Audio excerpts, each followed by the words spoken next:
Ayo berinvestasi akhirat, bangun rumahmu di surganya. Sempurnakanlah ibadah Anda dengan beramal jariah yang pahalanya tidak terputus hingga akhir kiamat.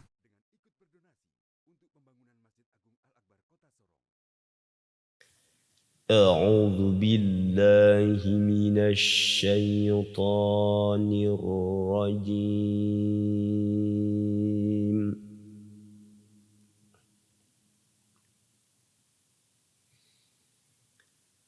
بسم الله الرحمن الرحيم.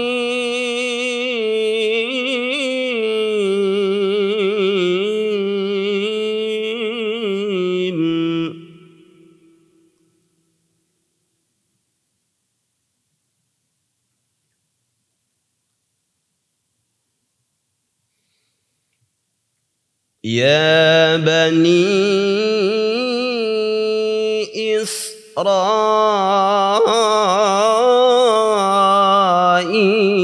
اذكروا نعمتي التي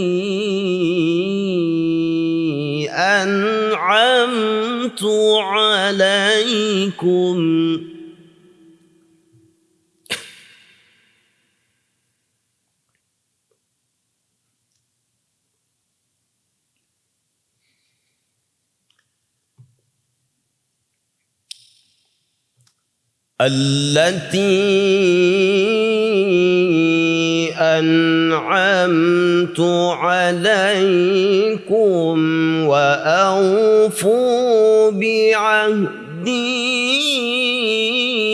أوف بعهدكم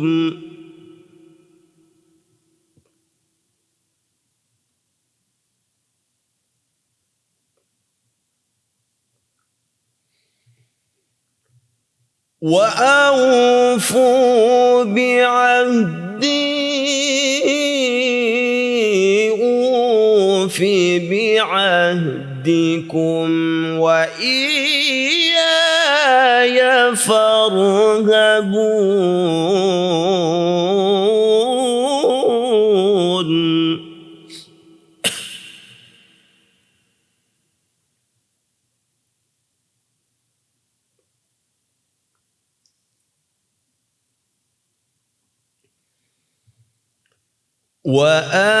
وآمنوا بما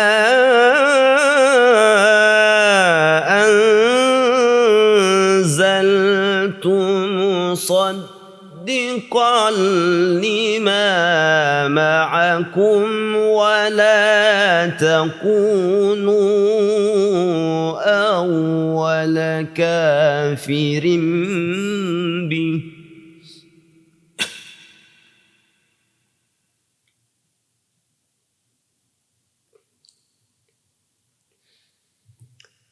ولا تشتروا بآياتي ثمنا قليلا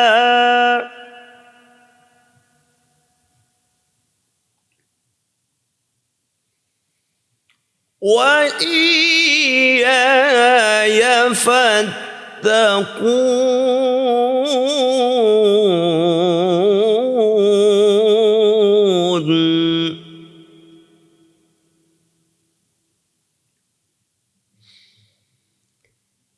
ولا تلبسوا الحق بالباطل وتكتموا الحق وأنتم تعلمون.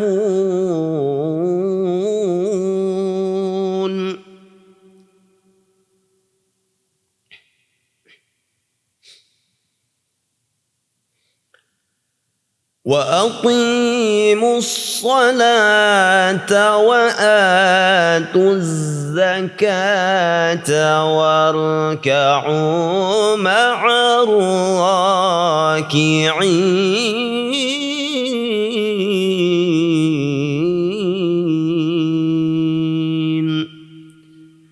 صدق الله العظيم.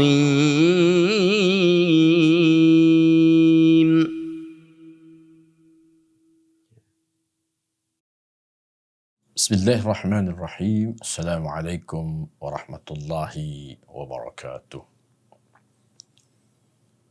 Alhamdulillahi wa kafa. Wassalatu wassalamu ala rasulihil mustafa wa ala alihi wa ashabihi ahlus sidqi wal wafa. Ashhadu an la ilaha illallah wahdahu la syarika lah. Wa ashhadu anna Muhammadan abduhu wa rasuluh. Kaum muslimin, muslimat, penonton yang dirahmati Allah. Alhamdulillah, kita sudah mendengarkan tadi bacaan Al-Quran masih di surah Al-Baqarah ayat 40 sampai dengan ayat 42.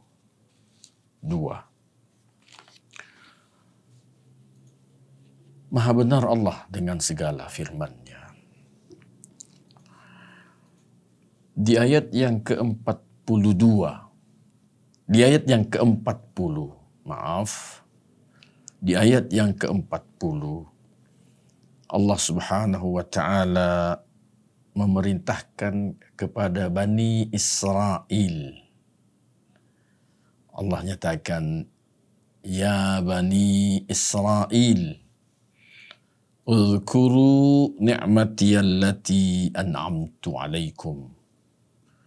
Wahai Bani Israel, ingat-ingatlah nikmat yang telah aku berikan kepada kalian. Wa aufu bi'ahdi. Penuhilah kalian perjanjianku. Ufi bi'ahdikum. Niscaya aku pun juga akan memenuhi janjiku kepada kalian. Wa iyaya farhabun, dan hanya kepadaku hendaknya kalian takut. Wa aminu bima anzaltu musaddiqan lima ma'akum. Dan berimanlah kalian dengan apa yang telah aku turunkan kepada kalian sebagai pembenaran kitab yang ada bersama kalian. Wala takunu awwala kafirin bih. Janganlah kalian menjadi orang-orang yang pertama kali kafir dengan kitab yang aku turunkan itu, kata Allah.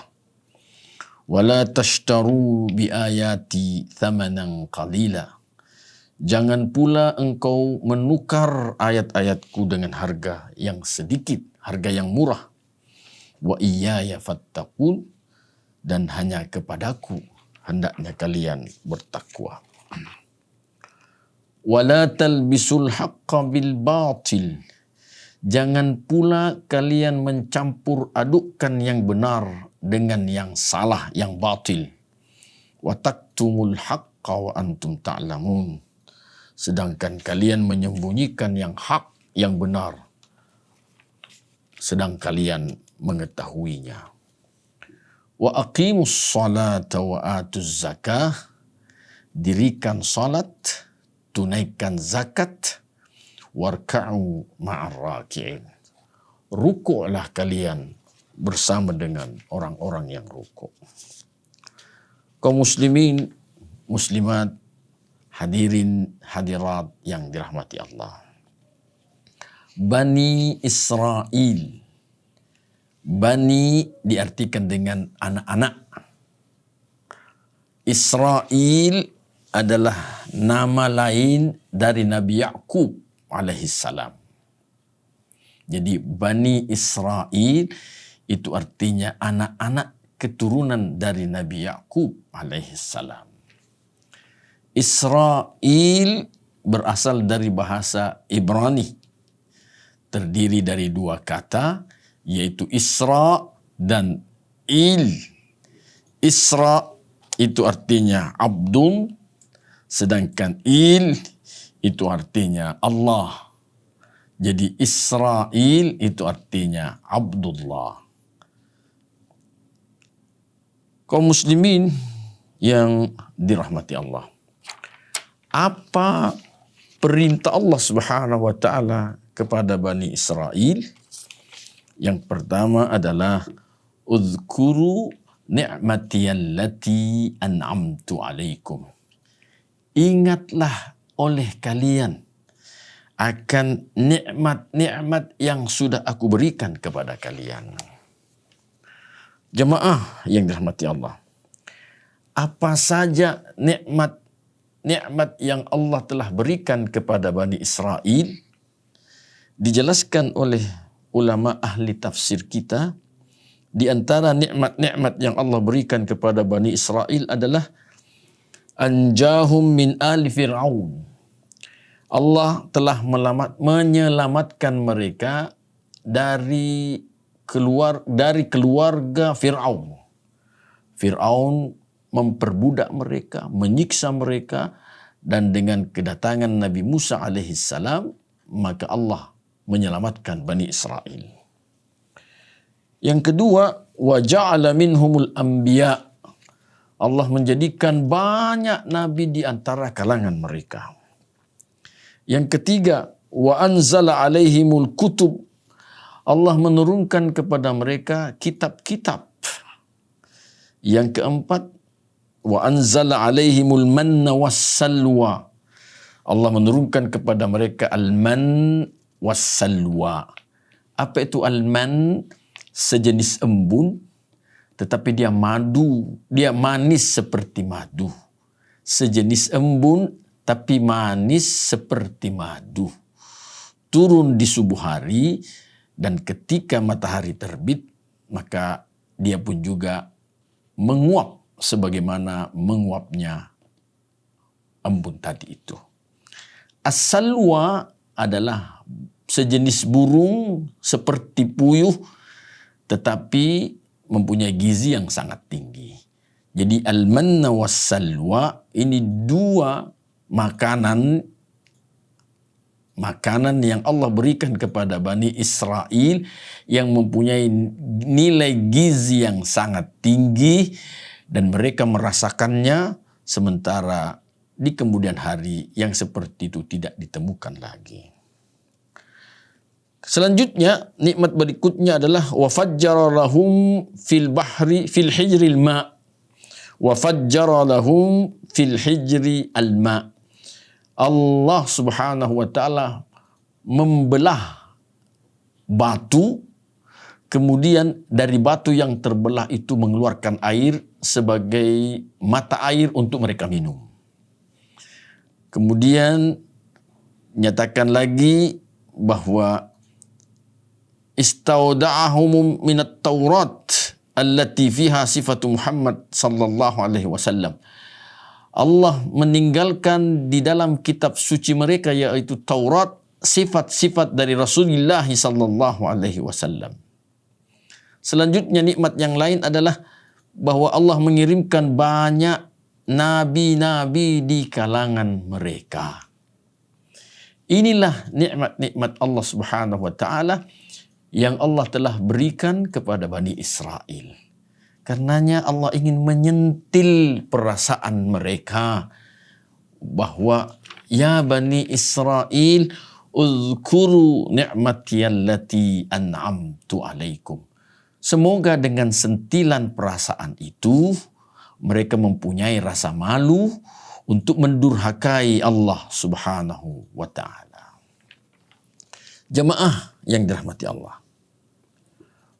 Pertanyaannya untuk kita adalah, apakah Allah kurang memberi nikmat kepada kita? Maka tentunya kalau kita ingin bermuhasabah, bahkan mengintrospeksi diri, terlalu banyak nikmat Allah Subhanahu wa taala yang Allah berikan kepada kita. Meskipun nikmat yang Allah berikan kepada kita itu tidak sama persis dengan apa yang Allah telah berikan kepada Bani Israel. Tetapi lagi-lagi nikmat itu tidak pernah putus selama hayat di kandung badan. Rasulullah SAW menyatakan bahwa rezeki kita akan senantiasa ada pada Allah berikan pada kita selama kita masih hidup.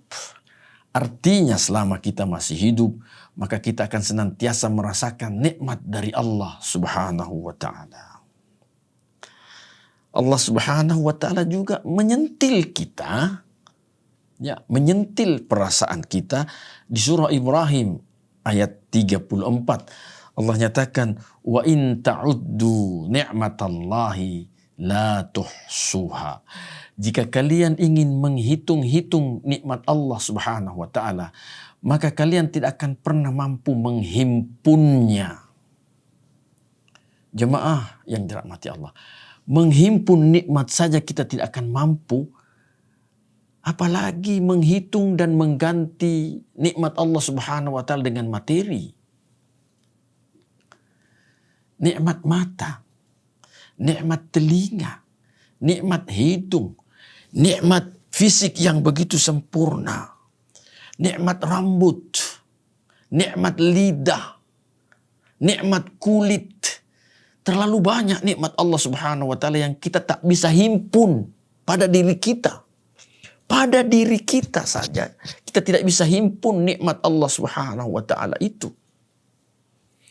Apatah lagi kalau mau mengganti dengan uang, dengan materi. Tentu tidak akan ada orang yang mau, jemaah sekalian. Karenanya pandailah bersyukur kepada Allah Subhanahu wa ta'ala. Dengan kesyukuran kita kepada Allah, maka Allah akan menambah nikmat itu. La in syakartum la azidannakum. Kalau kalian bersyukur atas nikmat Allah itu, maka Allah akan tambahkan. Tambahkan itu bisa dalam artian bahwa dinikmati panjang, lama nikmat itu. Alhamdulillah, sudah berapa puluh tahun kita sehat. Kalaupun ada dalam lintasan hidup kita Allah beri rasa sakit, tidak lain itu adalah nikmat juga dari Allah Subhanahu wa ta'ala.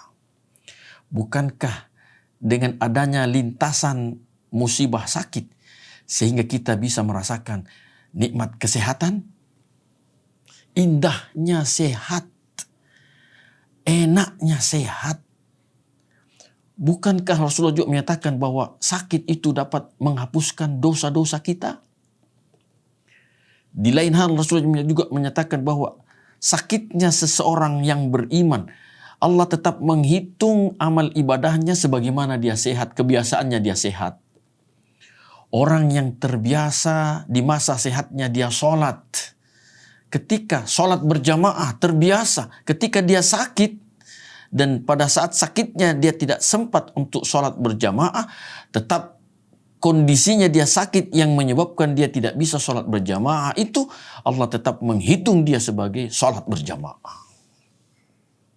Jemaah sekalian ya Allah, bukankah dengan adanya lintasan sakit yang Allah berikan kepada kita, maka tasbih kita, pujian-pujian kepada Allah itu semakin kuat, semakin gencar. Jadi sakit pun juga itu adalah nikmat dari Allah Subhanahu wa ta'ala. Tetapi cobalah berhitung dengan hitungan yang sederhana. Dalam perjalanan hidup kita, tentu lebih banyak nikmat sehat yang Allah berikan kepada kita dibanding dengan nikmat sakit itu tadi. Jemaah sekalian yang dirahmati Allah, mari pandai kita bersyukur kepada Allah Subhanahu wa ta'ala. Allah jaminkan, la in syakartum la azidannakum. Kalau kalian pandai bersyukur, maka benar-benar kami akan tambahkan nikmat itu. Wala in kafartum, tetapi jika kalian ingkar, kalian menutup diri untuk lebih mendekatkan diri kepada Allah, inna adzabi lasyadid. Jaminannya Allah, sesungguhnya azabku, kata Allah, benar-benar sangat keras. Jemaah yang dirahmati Allah, sekali lagi nikmat Allah masih tetap tercurah kepada kita semua. Mudah-mudahan dengan nikmat ini kita semakin mendekatkan diri kepada Allah Subhanahu wa taala. Wa aufu bi ahdi ufi bi ahdikum. Perintah yang kedua dari Allah kepada Bani Israel adalah wa aufu bi ahdi ufi bi ahdikum. Penuhilah kalian janjiku. Niscaya aku pun juga akan penuhi janjiku kepada kalian. Kalian penuhi janji kalian dengan Allah, maka Allah akan memenuhi janjinya terhadap kalian. Jamaah yang dirahmati Allah. Berkaitan dengan wa aufu bi ahdi ufi bi ahdikum, Syekh Az-Zujaj mengatakan, alladzi uhidat ilaikum fit Taurat min ittiba'i Muhammadin sallallahu alaihi wasallam. Penuhi janjinya Allah, penuhilah kalian janji kalian dengan Allah, yaitu janji yang telah diikatkan kepada kalian di dalam kitab Taurat untuk mengikuti Muhammad sallallahu alaihi wasallam. Ufi bi ahdikum, maka Allah nyatakan bima dhamantum lakum an dzalik ufikum bihi falakumul jannah. Maka Allah Subhanahu wa taala akan memasukkan kalian ke dalam surganya Allah Subhanahu wa taala dengan kalian mengikuti Muhammad sallallahu alaihi wasallam yang Allah gambarkan di dalam kitab Taurat kalian. Maka janji Allah kepada kalian wahai Bani Israel adalah Allah akan memasukkan kalian ke dalam surganya Allah Subhanahu wa taala. Wakilah, ada pernyataan lain yang mengatakan aufu bi ahdi fi ada'il faraidi ala sunnati wal ikhlas, yaitu melaksanakan perintah-perintah Allah Subhanahu wa taala sesuai dengan tuntunan Allah dan Rasulnya dan dengan penuh keikhlasan. Tak ada tendensi lain kecuali karena Allah Subhanahu wa taala. Kemudian ufi bi ahdikum, yaitu bikubuliha minkum wa mujawaratikum alaiha, wa qala ba'duhum ufi bi ahdi fil ibadah. Berkata sebahagian ulama lagi ufi bi ahdi, yaitu aufu bi ahdi, yaitu beribadalah kalian kepada Allah Subhanahu wa taala. Beribadalah kalian kepada Allah Subhanahu wa taala. Jangan menjadikan anak sapi sebagai sembahan. Nanti kaum muslimin yang dirahmati Allah, kita akan mendapati gambaran Allah Subhanahu wa taala di mana Bani Israel itu yang notabene pengikut Nabi Musa alaihissalam, mereka menjadikan anak sapi sebagai sembahan Tuhan mereka. Ini dijelaskan bahwa dalam beribadah kepada Allah hendaknya jangan menduakan Allah Subhanahu wa taala.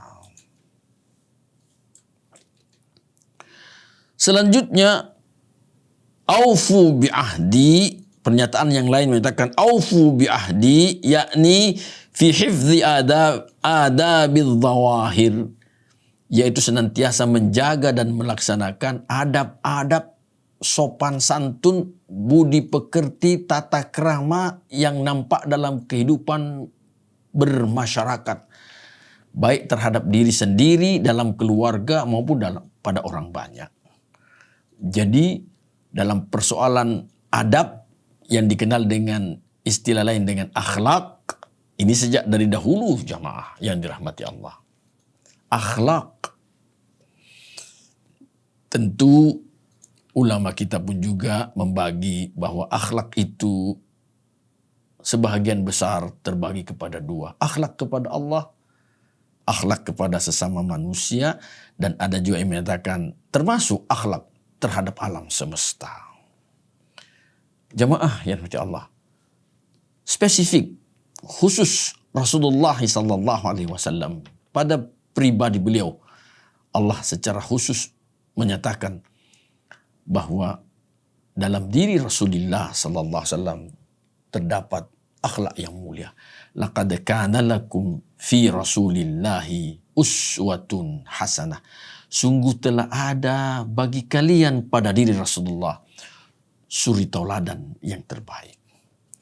Di dalam surah Al-Qalam Allah juga menegaskan wa innaka la'ala khuluqin azim.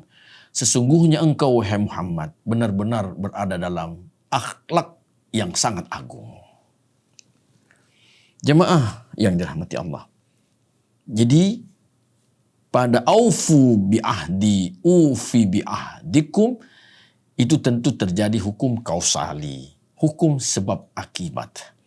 Allah akan memenuhi janjinya kepada hambanya ketika sang hamba terlebih dahulu memenuhi janji-janji mereka kepada Allah Subhanahu wa taala. Jemaah yang dirahmati Allah. Selanjutnya, di ayat yang ke-41 Allah Subhanahu wa taala menyatakan, "Wa aminu bima anzaltu musaddiqan lima ma'akum." Ini perintah yang ketiga. Perintah Allah yang ketiga kepada Bani Israel, "Wa aminu bima anzaltu musaddiqan lima ma'akum." Dan berimanlah kalian, percayailah oleh kalian terhadap apa yang aku turunkan, yaitu kitab Taurat yang membenarkan kitab yang ada pada kalian itu. Yakini kitab suci kalian. Karena kitab suci kalian itu adalah petunjuk dari Allah Subhanahu wa taala untuk kalian. Yakini. Jangan ada keraguan. Dengan meyakininya, maka tentu melahirkan kekuatan untuk mengamalkan ajaran-ajaran Allah Subhanahu wa taala.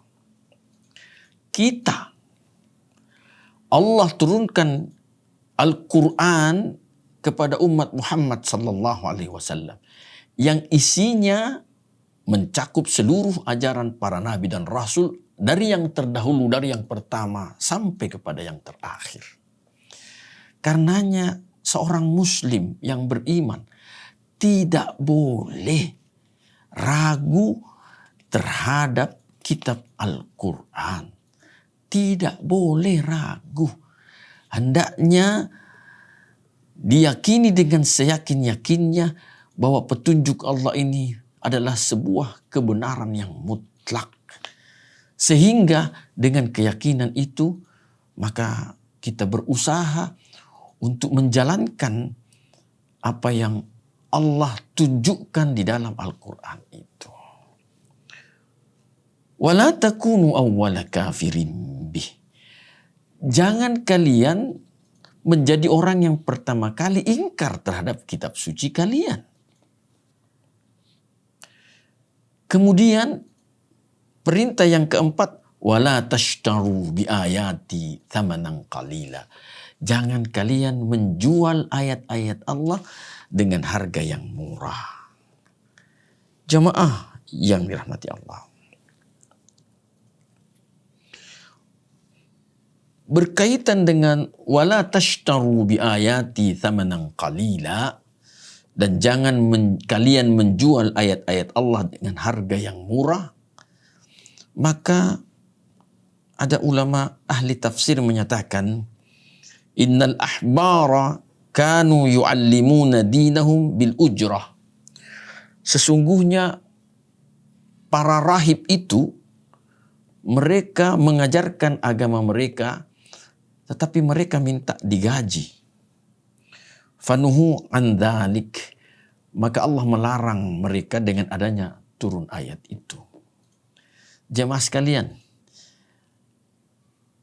minta digaji itu artinya ada tawar-menawar. Dalam proses tawar-menawar tentu ada persetujuan. Kalau tidak disetujui, maka tentu tidak akan terjadi hal yang diinginkan bersama. Jadi tawar-menawar dalam mengajarkan agama itu tidak dibenarkan. Ini masuk dalam kategori jual beli. Jual beli.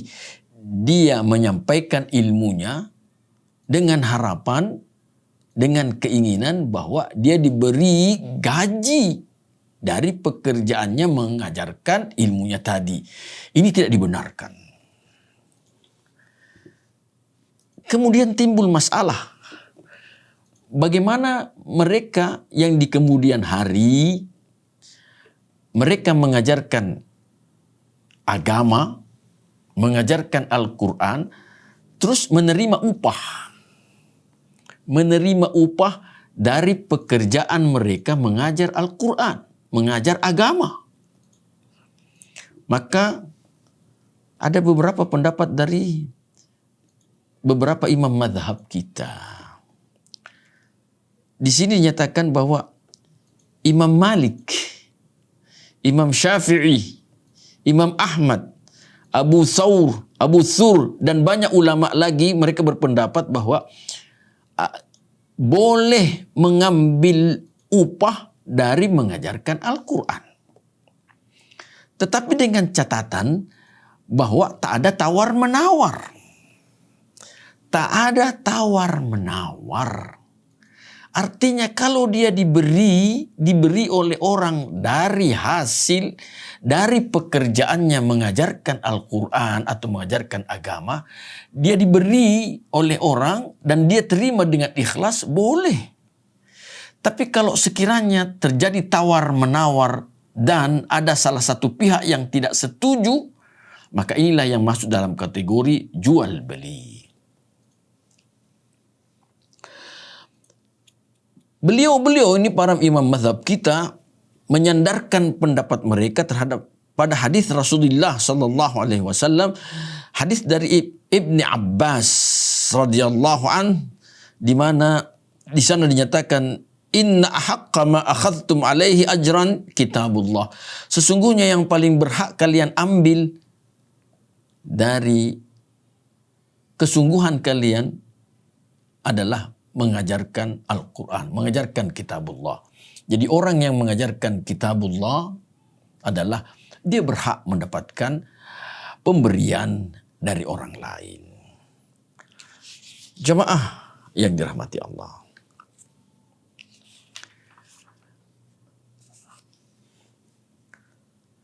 Di ayat yang ke-42 Allah memerintahkan kepada Bani Israel perintah selanjutnya, yaitu wala talbisul haqqa bil batil. Jangan kalian mencampur aduk antara kebenaran dan kebatilan. Wa taktumul haqqa wa antum ta'lamun. Maka kalian akan cenderung menyembunyikan yang hak sedangkan kalian tahu.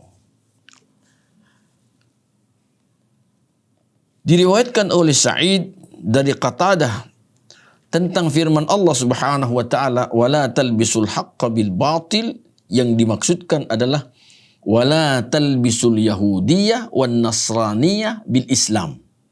Jangan kalian campur aduk ajaran Yahudi, ajaran Nasrani dengan ajaran Islam. Jangan dicampur aduk. Wa qad alimtum anna dinallah, dan kalian tahu bahwa agama Allah itu adalah yang diakui oleh Allah adalah Islam. Berdasarkan firman Allah Subhanahu wa taala yang menyatakan innad dina indallahil Islam. Agama yang diakui di sisi Allah hanyalah Islam. Jemaah yang dirahmati Allah. Tentu banyak hal yang perlu kita cermati dan harus beristiqamah untuk diaplikasikan dalam kehidupan kita. Seorang muslim sekali lagi dilarang oleh Rasulullah sallallahu alaihi wasallam untuk mencampur adukkan antara syariat Islam dengan syariat agama lain. Tidak boleh. Bahkan dalam sebuah pernyataan Hadis sahih, Rasulullah menyatakan, man tashabbaha biqaumin fahuwa minhum. Siapa yang berpola tingkah laku meniru-niru suatu kaum, maka sesungguhnya dia sudah termasuk golongan dari kaum yang dia tiru tadi. Karenanya Islam ya Islam. Ajaran agama lain silahkan kita bertoleransi. Jangan ajaran agama lain itu kita jadikan juga sebagai ajaran agama kita. Sekali lagi, tidak dibenarkan. Memperingati tahun baru 1 Masehi, maka tentu umat Islam dilarang ikut serta meramaikannya. Tahun baru 1 Masehi bukan tahun baru Islam. Tahun baru Islam adalah tahun baru Hijriyah. Ikut merayakan, meramaikan hari Valentine, ini juga bukan ajaran Islam. Bahkan beberapa ulama Indonesia menyatakan pada saat peringatan pesta hari Valentine itu, sekian banyak anak-anak gadis dalam satu malam itu hilang keperawanannya. Tentu ini masalah yang besar. Bukan hal yang kecil. Masalah yang berkaitan dengan persoalan akidah dan juga kehormatan. Zina tentu dosa besar. Maka tidak boleh. Tidak boleh. Hanya karena alasan toleransi, ikut serta meramaikan, sehingga ajaran agama ini ditinggalkan. Belakangan ini timbul persoalan baru yang masih ramai diperbincangkan di kalangan ulama kita tentang ucapan salam. Banyak saudara-saudara kita Muslim yang mengucapkan salam tetapi memasukkan dalam rangkaian ucapan salam itu juga salamnya agama lain, mereka yang beragama lain. Dan tentu pendapat yang sahih adalah tidak dibenarkan seorang Muslim mengucapkan salam orang lain dari agama lain. Jemaah yang dirahmati Allah. Wala talbisul haqqa bil batil. Jangan campur adukkan yang hak dengan yang batil. Menurut bahasa Arab, al-batilu fi kalamil Arab khilaful haq. Yang namanya batil dalam ucapan orang Arab itu adalah lawan daripada al-haq. Dan al-haq, al-batil itu maknanya adalah az-zail, sesuatu yang hilang, yang pergi. Ya, sesuatu yang hilang, pergi. Ya. Jadi hak, kebenaran, lawannya adalah batil.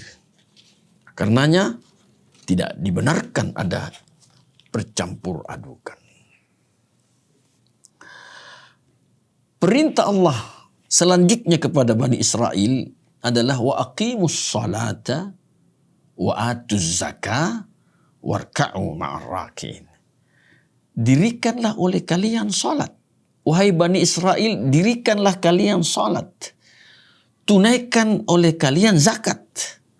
Dan rukuklah kalian bersama dengan orang-orang ruku. Jemaah yang dirahmati Allah.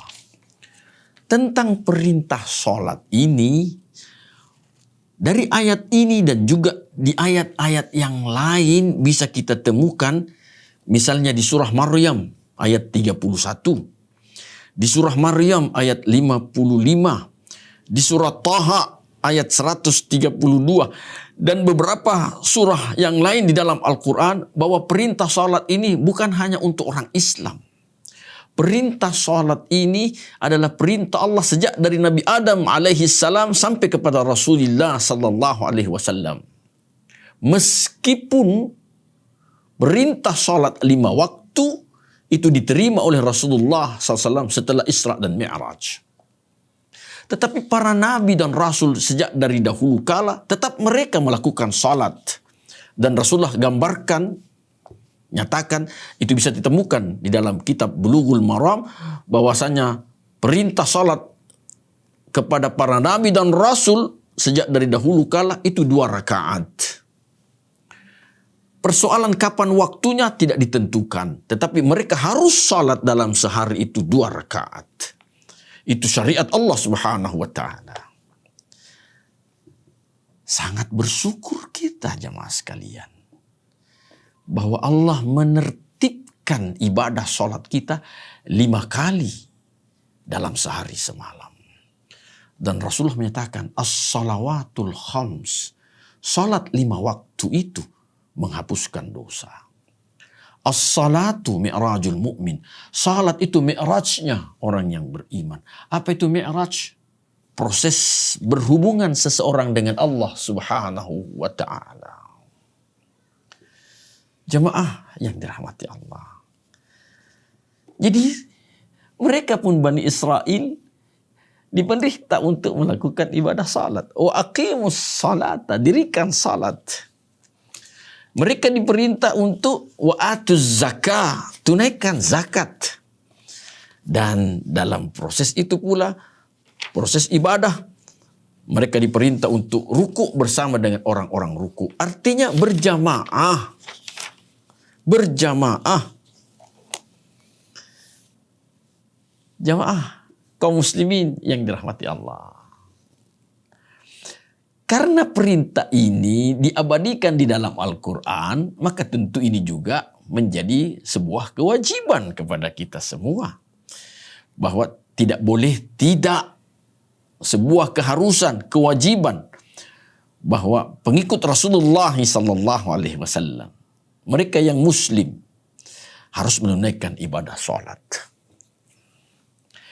Mereka yang muslim harus menunaikan, mengeluarkan zakat, infak sedekah. Mereka yang muslim dianjurkan untuk berjamaah dalam melakukan ibadah salat. Banyak keterangan-keterangan kaum muslimin yang dirahmati Allah tentang ketiga hal ini, yaitu mendirikan salat, menunaikan zakat, dan berjamaah. Kaum muslimin yang dirahmati Allah, coba perhatikan beberapa sabda Rasulullah SAW yang berkaitan dengan salat berjamaah.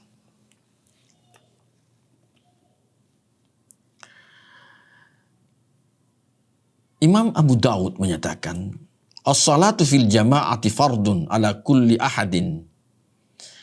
Salat berjamaah itu adalah kewajiban bagi tiap-tiap orang. Wahtajja biqaulihi alaihi salam, dan beliau mengambil dasar berdasarkan dengan hadis Rasulullah SAW. Beliau menyatakan, la salata li jaril masjid illa fil masjid. Tidak sah salatnya orang yang bertetangga dengan masjid kecuali hanya di masjid saja. Meskipun ulama fuqaha kita, ahli fikih kita, mereka membagi orang yang bertetangga masjid itu ke dalam 2 bahagian. Yaitu tetangga dekat dan tetangga jauh. Mereka yang dikategorikan tetangga dekat adalah mereka yang jarak rumahnya sampai 40 dari masjid. Mulai dari rumah yang pertama sampai rumah yang ke-40, samping kanan, samping kiri, depan dan belakang, mereka dikelompokkan sebagai orang yang tetangga dekat. Dan tetangga jauh ialah mereka yang mendengarkan suara masjid panggilan adzan. Ini berdasarkan athar. Dalilnya adalah athar. Apa itu athar? Perlakuan sahabat. Siapa yang dimaksud? Abu Bakar As-Siddiq rahimahullah. Digambarkan bahwa jarak rumah Abu Bakar dengan masjid diperkirakan kurang lebih 8 kilometer. Tetapi beliau tidak pernah ketinggalan sholat berjamaahnya. Ini yang menjadi dasar jamaah sekalian. Ada pula seorang lelaki sahabat Rasulullah. Beliau diberi gelar dengan Ummu Maktum. Disebabkan karena beliau buta. Abu Hurairah menjelaskan, Atan Nabiya sallallahu alaihi wasallam rajulun a'ma. Ada seorang lelaki buta yang mendatangi Nabi sallallahu alaihi wasallam. Faqala, lantas lelaki buta itu berkata, "Ya Rasulullah, innahu laysa li qa'idun yaquduni ilal masjid." Saya tidak punya orang yang menuntun, saya tidak ada orang yang membantu menuntun saya ke masjid. Fasa'ala Rasulullah SAW ayyurakhisahu lahu fayusalli fi baitihi. Maka dia meminta supaya Rasulullah memberi rukhsah, keringanan agar dia bisa salat di rumahnya. Farakhasa lahu. Maka pada saat itu Rasulullah memberi dia rukhsah, keringanan. Falamma tawalla, maka tatkala laki itu ingin berpaling pulang, da'ah, Rasulullah memanggil dia. Faqala, lantas Rasulullah bertanya, hal tasma'un nida'a bis shalah? Adakah kamu mendengar panggilan untuk salat? Qala, lelaki itu berkata, na'am, ya. Qala, Rasulullah menjawab, fa'ajib, kalau begitu wajib kamu salat berjamaah di masjid. Jemaah yang dirahmati Allah. Ini sahabi Ummu Maktum yang buta. Pada dasarnya dia punya alasan untuk tidak ke masjid karena dia buta dan tidak ada orang yang menuntun dia ke masjid. Ada ilatnya, ada sebabnya dia bisa ke masjid. Tetapi perhatikanlah bagaimana keikhlasannya dia dalam berusaha menggapai ridha Allah Subhanahu wa taala. Dia bertanya kepada Rasulullah, apakah boleh saya ya Rasulullah yang buta ini tidak sholat berjamaah di masjid? Awalnya Rasulullah SAW karena prihatin terhadap keadaan beliau menyatakan boleh. Tetapi kemudian setelah turun wahyu, Rasulullah memanggil kembali beliau. Lantas ditanya, apakah kamu mendengar suara azan? Sahabat yang ikhlas ini menjawab, ya Rasulullah. Maka Rasul menyatakan, fa'aujib, kalau begitu wajib kamu bersalat. Salat berjamaah di masjid. Bagaimana kita ini yang tidak punya uzur? Karena kemalasan. Atau ada juga yang membuat-buat alasan. Dan tentu alasan yang dibuatnya tidak diterima secara syar'i. Tidak syar'i alasannya. Sahabi tadi ini mau masuk surga. Sebagaimana kita juga mau masuk surga. Tapi lihatlah kualitasnya dia.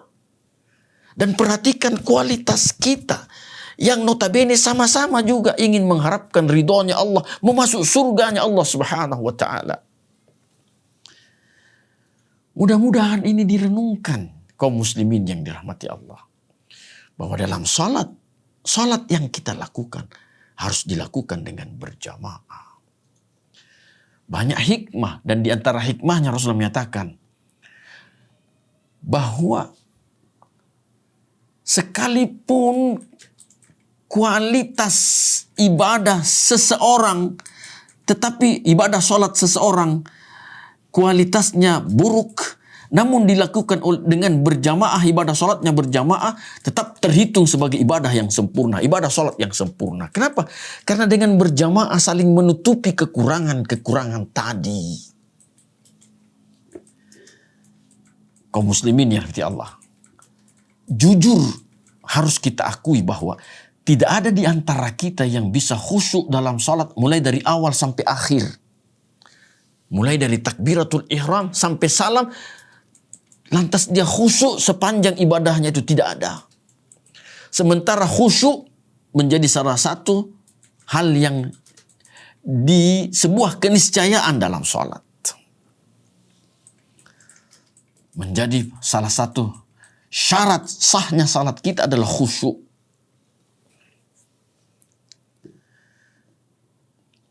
Ada yang menyatakan bahwa ini masuk dalam bagian rukun.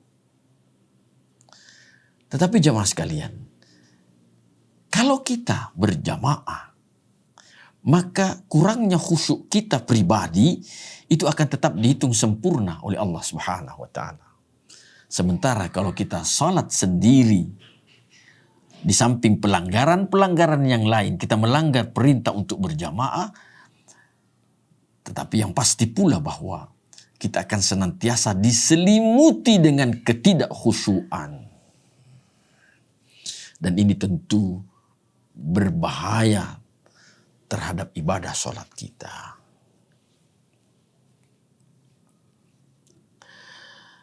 Dalam hadis yang lain yang diriwayatkan oleh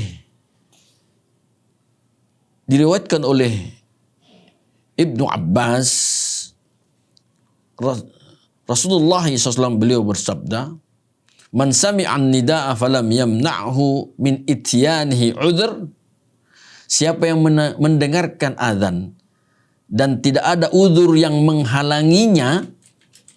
Qalu, sahabat bertanya, "Wa mal uzur ya Rasulullah?" Apa yang dimaksud dengan uzur itu ya Rasulullah? Qala, Rasulullah menjawab, "Khaufun aw maradun." Rasa takut atau sakit yang menyebabkan dia tidak bisa ke masjid. Maka kalau tidak ada uzur itu tetapi dia tidak salat berjamaah di masjid, lam tuqbal minhu shalah allati shalla. Allah tidak terima salat yang dia lakukan. Siapa yang mendengarkan azan lantas dia tidak datang ke masjid dan tidak ada uzurnya, maka salatnya tidak diterima oleh Allah Subhanahu wa taala. Para sahabat bertanya, apa gerangan uzur itu ya Rasulullah? Beliau menjawab adalah khaufun aw maradun, yaitu takutan dan sakit yang menyebabkan dia tidak bisa ke masjid. Dalam berjamaah, kaum muslim sekalian, maka Rasulullah SAW menyatakan bahwa semakin banyak orang-orang yang datang sholat berjamaah, maka semakin bagus kualitas sholat itu. Tentu dengan imam yang berkualitas. Karena seseorang diangkat jadi imam, Rasulullah menyatakan bahwa imam itu adalah aqra'uhum, orang yang paling bagus bacaannya. Tidak dibenarkan seseorang diangkat jadi imam padahal imam itu buruk, jelek bacaannya, tidak dibenarkan. Jadi menjadi imam adalah orang yang terbaik bacaannya. Semakin banyak orang yang sholat di belakang imam berjamaah, maka semakin bagus kualitas sholat itu. Qala Nabi sallallahu alaihi wasallam, Rasulullah bersabda, "Salatul rajuli ma'ar rajuli azka." Salat seseorang bersama seorang yang lain berarti berdua. Itu lebih baik min salatihi wahda, lebih baik daripada dia salat sendirian. Wa salatuhu ma'ar rajulaini, dan salatnya seseorang bersama dua orang berarti tiga. Azka min salatihi ma'ar rajuli, itu lebih baik daripada dia salat berdua. Wa ma kathura fahuwa ahabbu ilallah, dan semakin banyak orang yang salat itu semakin baik di sisi Allah Subhanahu wa taala. Jemaah yang dirahmati Allah, di surah At-Taubah Allah nyatakan, dan ini jaminan Allah, bahwa sesungguhnya yang memakmurkan masjid, yakinlah bahwa mereka lah orang-orang yang benar-benar beriman kepada Allah Subhanahu wa taala. Innama ya'muru masajidallah man amana billahi wal yaumil akhir. Sesungguhnya tiada lain orang-orang yang memakmurkan masjid itu adalah orang yang benar-benar beriman kepada Allah Subhanahu wa taala dan hari akhir. Jemaah yang dirahmati Allah, saya sudah menyinggung tadi tentang yang selayaknya menjadi imam adalah yang paling baik bacaannya. Ini tentu berdasarkan hadis sahih riwayat Muslim dari Abi Mas'ud. Rasulullah sallallahu alaihi wasallam beliau bersabda, "Ya ummul qauma aqra'uhum li kitabillah." Yang hendaknya mengimami kaum itu adalah yang paling bagus bacaannya terhadap kitab Allah. Yang paling bagus aqra'uhum itu menyangkut dua hal. Satu, tajwid, penyebutan huruf dan segala macamnya memang bagus. Yang kedua, hafalannya bagus. Kedua hal ini menyatu. Bahwa yang menjadi imam adalah yang paling bagus melantunkan, membaca Al-Quran dan hafalannya juga bagus. Fa in kanu fil qiraati sawa, kalau ada dua orang atau lebih yang kualitas bacaannya sama, fa a'lamuhum bis sunnah, maka pilihlah di antara mereka yang paling faham terhadap sunnah. Fa in kanu fis sunnati sawa, kalau mereka juga kualitasnya sama dalam pengamalan, pemahaman dan pengamalan sunnah, fa aqdamuhum hijran, maka siapa yang paling duluan berhijrah. Fa in kanu fil hijrati sawa, maka jika mereka juga sama-sama dalam berhijrah, fa aqdamuhum silman, maka siapa yang paling tua umurnya. Jamaah sekalian yang Allah, yang paling tua umurnya itu dikebelakangkan. Sementara yang paling bagus bacaannya itu dikedepankan. Artinya bisa saja ada orang yang masih muda umurnya, tetapi kualitas bacaannya bagus, maka dialah yang paling berhak untuk jadi imam. Yang dilarang oleh Allah dan Rasulnya adalah mereka yang tidak memenuhi syarat menjadi imam, lantas nekat jadi imam. Termasuk di antaranya mereka yang tidak memenuhi syarat adalah mereka yang alat ucapnya sudah mengalami gangguan. Jemaah sekalian nanti Allah, alat ucap penyebutan huruf di antaranya adalah gigi. Karena ada penyebutan huruf yang berkaitan dengan gigi. Asnani, gigi. Artinya mereka yang sudah tanggal beberapa giginya sudah hilang, maka sesungguhnya dia punya potensi besar salah dalam mengucapkan huruf-huruf dari Al-Quran. Dan kesalahan dalam mengucapkan huruf-huruf Al-Quran itu fatal. Bisa merubah arti dari Al-Quran itu sendiri.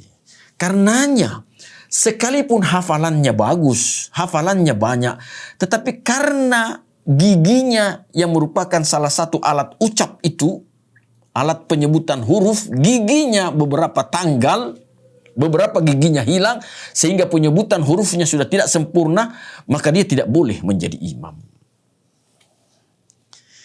Ini yang mesti kita perhatikan jemaah sekalian. Bukan karena unsur perasaan atau karena penghormatan terhadap orang tua. Tidak. Menghormati, memuliakan orang tua tetap sebuah keniscayaan. Tidak boleh tidak karena itu perintah Allah. Tetapi dalam persoalan spesifik menjadi imam, ada syariat Allah yang lain yang mesti dilaksanakan. Jemaah yang dirahmati Allah. Inilah beberapa perintah Allah Subhanahu wa taala kepada Bani Israel, dan karena ini dicantumkan di dalam Al-Quran, maka hendaknya perintah Allah Subhanahu wa taala ini juga menjadi perhatian kita semua. Bukankah kita juga wajib untuk senantiasa mengingat-ingat nikmat Allah yang tak terhitung?